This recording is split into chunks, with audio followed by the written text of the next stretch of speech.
Okay, Monday, 30th of September, 2024. So Adrian's daily vlog, sharing smart stuff men should know. Money Monday, Bitcoin and the other stuff. Amortisation. So, there's a very interesting concept in finance that talks about, called amortization, which talks about how the price of something over time depreciates, as in it is valued less, can be written off.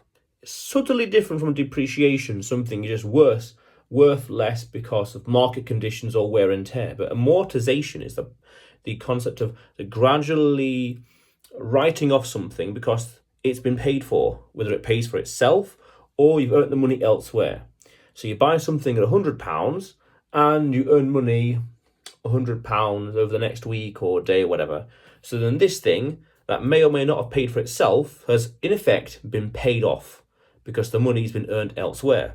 Now, this is an interesting concept in finance because you can use this in terms of personal finance and attitude towards money and buying things.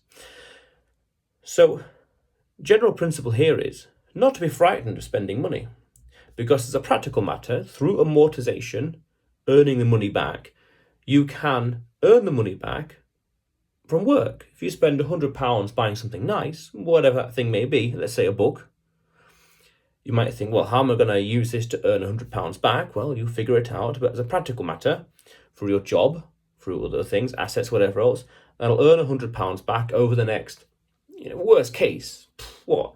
Imagine, can you earn that £100 back over the next 10 years, 5 years, 3 years, 1 year, 6 months, 6 days, 6 hours? And the sooner, the better. So then you could argue, are you really spending £100 to buy that thing when you can earn that money back very fast, as a practical matter? But also, think it in terms of cost per use. This thing you buy at £100, if you use it 100 times over 100 days, once a day for 100 days, then after 100 days, it's paid for itself in terms of utility, pure intrinsic utility, without taking consideration how this could increase your bottom line to be more productive, so it can make more money by itself. Interesting. So then, as I said, don't be afraid to buy things, because always in the back of my mind, I think, well, how long will it take to earn this money back? If I buy this now, will that affect me 6 months from now, 6 days from now? And the shorter that time frame is, and the more clearer the answer is no, then really that means one fewer reason less not to buy something.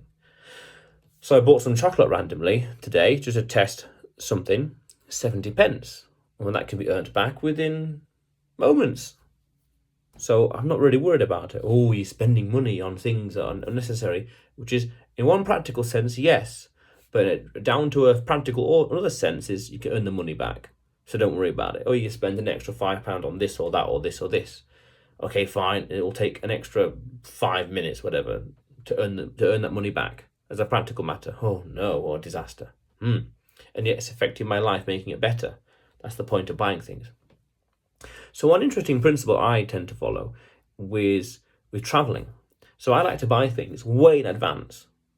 That way it gives me 6 months to earn that money back. And can it be earned back? Yes, it can. How easily?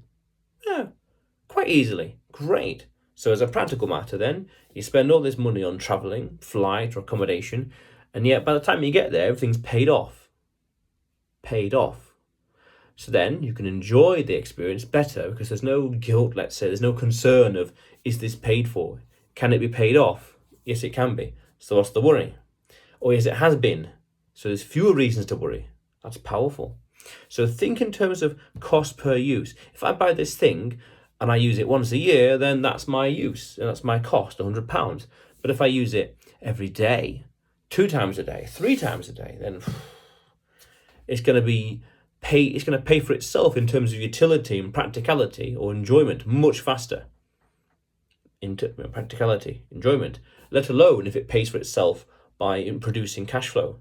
That's another way of looking at it. But even then, you could say, well, how quickly can I earn the money back? So then it makes things easier, to makes things less worrisome when it comes to approaching money and approaching buying things in finance. If I buy this, how soon can I pay it off? Oh, a day, a week, whatever. If I buy this today, will I be worried about it 6 months, 12 months from now? No. And then you can go one step further and say, well, if I buy this thing and it's this, am I going to get this much more enjoyment or pleasure or benefit from it? Yes. So then it's a good trade. It's asymmetrical. And then and especially when you consider it will take that much of time to pay it off, that's it then. It's a worthwhile trade. And that's worth understanding. It's a worthwhile trade when you look at it from other lenses. I'm not saying go out there and just spend money willy-nilly, but this is an interesting way to approach things, to understand. If I buy this, how long does it take to earn the money back to pay this off? How many satoshis? How many hours? How many days? Weeks? How many clients? You name it. How many assets? Whatever else. Very interesting way of looking at it. Very interesting. So that's worth considering. Amortisation. So this is Adrian's daily vlog, sharing smart stuff men should know. Subscribe, and you will see me tomorrow.